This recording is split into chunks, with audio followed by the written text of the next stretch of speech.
All right, so we're going to talk about the closing statement. So we're going to do a practice closing disclosure. This is extremely important because it is 10% of your broker exam. So we're just going to read this. So if you want to read me the details of those transactions, I'm going to write this up on the board. Claire has contracted to buy a home from Alfred. The closing date is April 15th, with the day of closing charged to the buyers.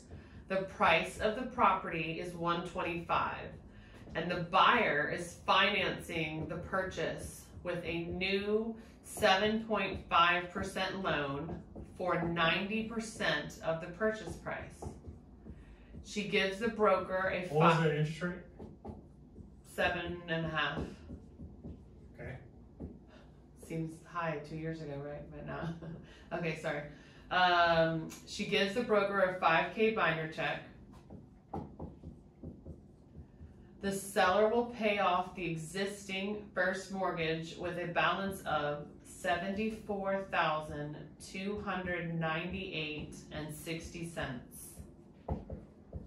The seller is to give the buyer a $2,000 allowance for carpeting. Annual property tax estimated at $1,750 is the only item prorated. Lender requires that the buyer buy hazard insurance policy and pay the annual premium, $545.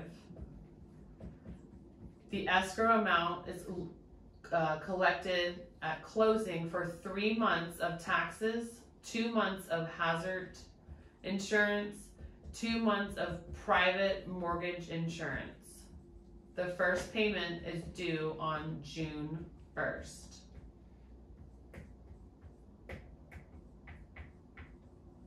The buyer paid an appraisal of $300 at time of loan application. Okay. The seller has agreed to pay 7% commission, $225 attorney's fee,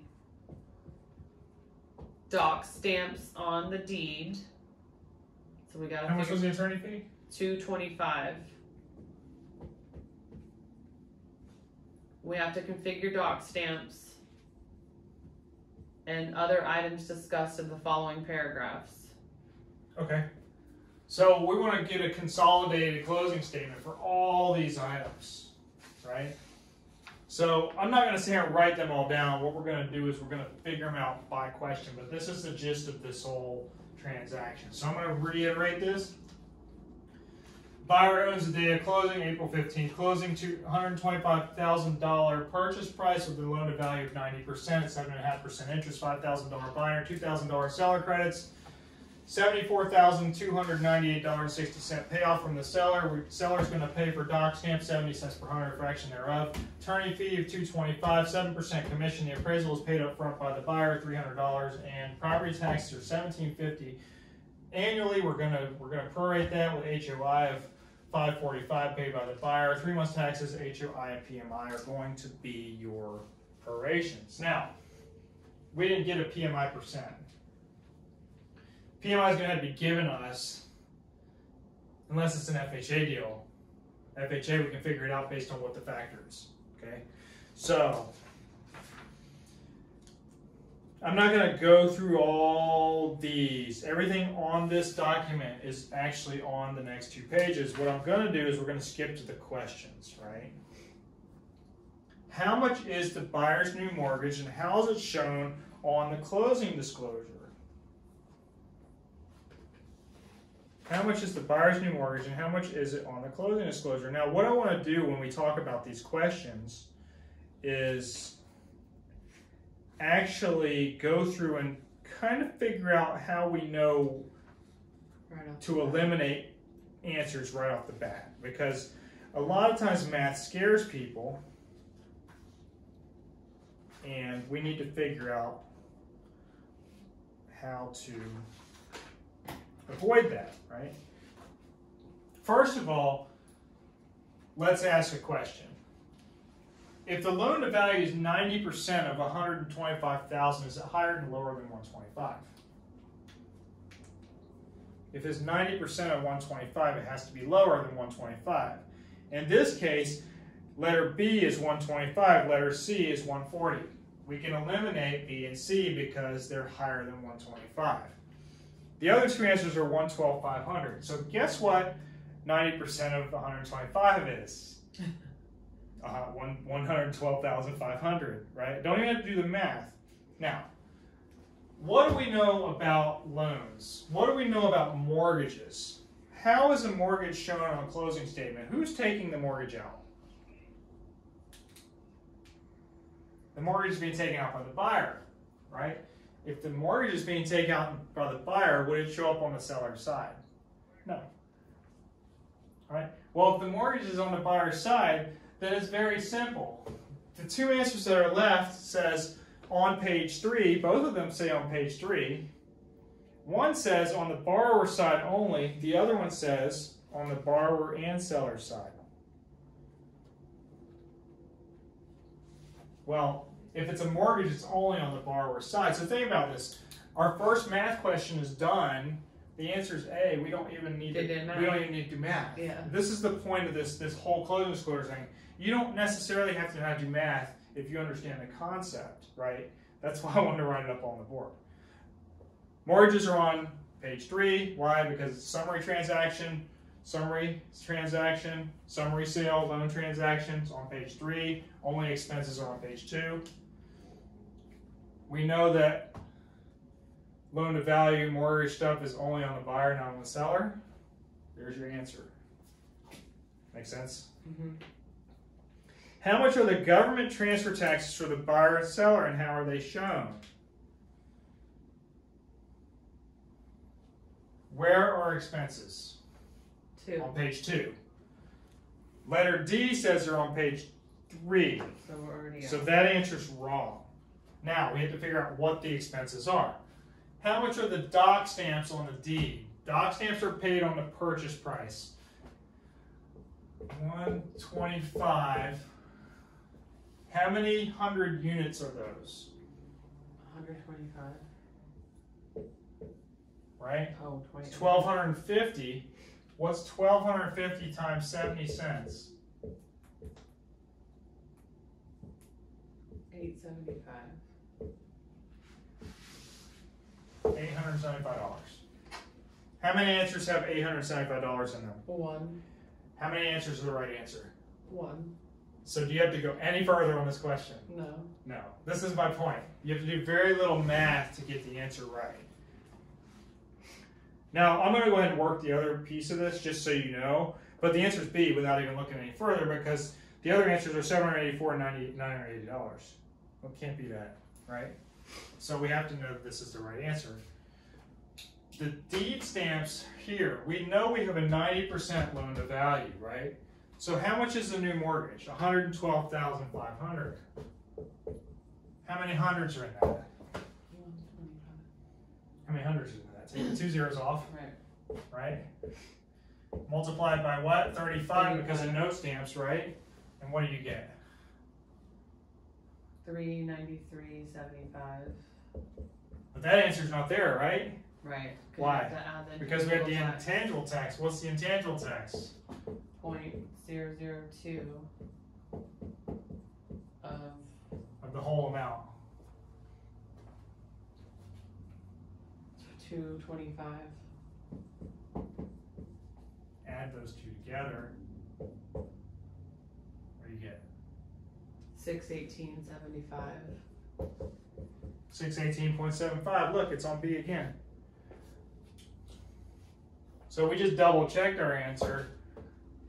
So this is a buyer expense, seller expense, and they're both, because they're expenses, they're both debits, right? Here's your answers, right? They're on page 2 because they're an expense. Does that make sense? Mm-hmm. Okay, so that's question B. Question C is, The binder deposit is shown on the closing disclosure as it's a summary transaction, right? So what page is it on? it's on 3. 3, okay. So But two it's answers. also an expense, right? Or no? It's not an expense. It's credit. So it's gonna be okay. So let me ask you this: if you've already paid the money and you're getting the money, what is it? Okay. It's a credit, right? If you've already paid the money, you've already paid that. You've already paid the binder out. You're getting a credit now, Okay. right? So it's not an D. expense. So it's not on page 2, right? Yeah. It's either. Here's the other piece of this pie. Is there two contradictory answers? Is it a debit to the seller or a credit to the buyer? If they're opposite or contradictory answers, then one of the answers has got to be right, one of the answers has got to be wrong. This one throws you off because there's not a contradictory answer, but it has to be D.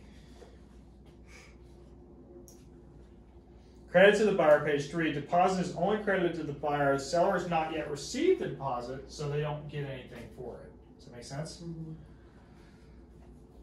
8. Sales price is shown on the closing disclosure as what?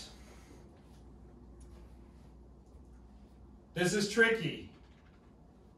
Sales price is what? It's a credit to the seller. We're giving money to the seller, right? It's a debit to the buyer, right? Why is it a debit to the buyer? Because we're paying for something, right? We're getting a mortgage to offset that. Does that make sense? We're getting a mortgage to offset that. So if we know it's a debit to the buyer and a credit to the seller, So B is zero. A's answer is wrong, right? Mm-hmm. C's wrong because it's credit buyer. D's wrong, credit buyer. So 8 has to be B. If you think about it logically, you don't have to know how to do this, right? Does that make sense? I want to show a pattern because so many people get caught up in the closing disclosure that they don't realize how easy it is if you think about it, right? You actually think about it. What is a proration for taxes and how is it shown in the closing disclosure? Where are prorations, first of all? Taxes. Prorations are on page 3, right? Summary of the transaction, right? Because the settlement charges is charges. Prorations are not charges, they're taxes. They're part of the summary, right? So they're on page 3. So guess what? A is wrong, right? Because A says it's on page 2, right? Mm-hmm. So now we've eliminated A. How do we eliminate the rest? Well, if it's a proration, then D is wrong because it has to be debit and credit. It has to be two sides, right? So now we have A and D are wrong. D says credit to the buyer only, which we know it has to be a debit and a credit. When is the taxes paid? Taxes are paid in November. So if the taxes are paid in November, who's responsible for the taxes? The buyer. The buyer, right? If the buyer has to pay the money, then who's getting the money? The buyer's getting the money. That means the buyer's getting a credit. C. If the buyer's getting a credit, the answer is C. Did I have to do any math? No. This is my point, right? We don't have to do math to get the closing disclosure right. Now, here's the thing. Let's do the math anyway so we can understand how to get the number that we need. We want to get to the annual taxes. Annual taxes are $1,750.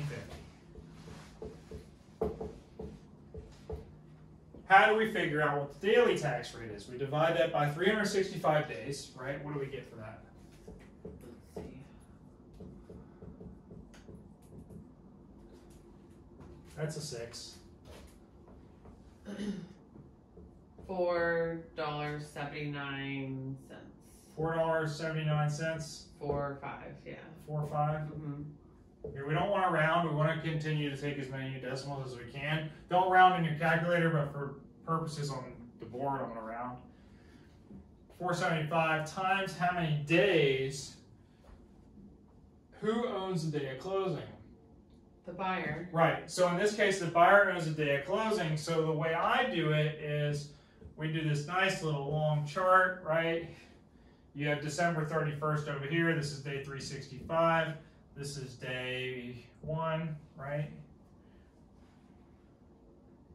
Everybody has a different way of doing this. Is April before June or July 1st? Yes. April's over here, right? If you look at the numbers, who has a smaller number? The seller has a smaller number, right? The buyer has a larger number. So if there's a larger and a smaller number, you pick it that way, right? In this case, we need to know how many days. January, February, March, 31, 30, 31, 28, 31. That's 90 days plus 14 days or 15 days. Is it 14 or 15? 14, because the 14, buyer right? Because the buyer has a day of closing. So we have 100 So we have 14 and 4 plus days, right?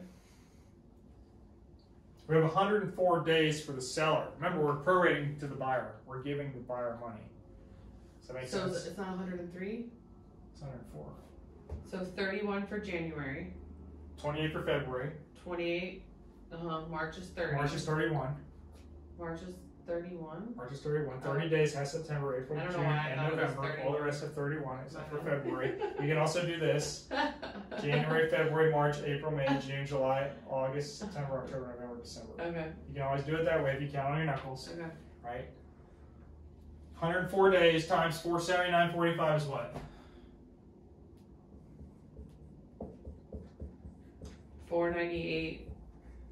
498.628.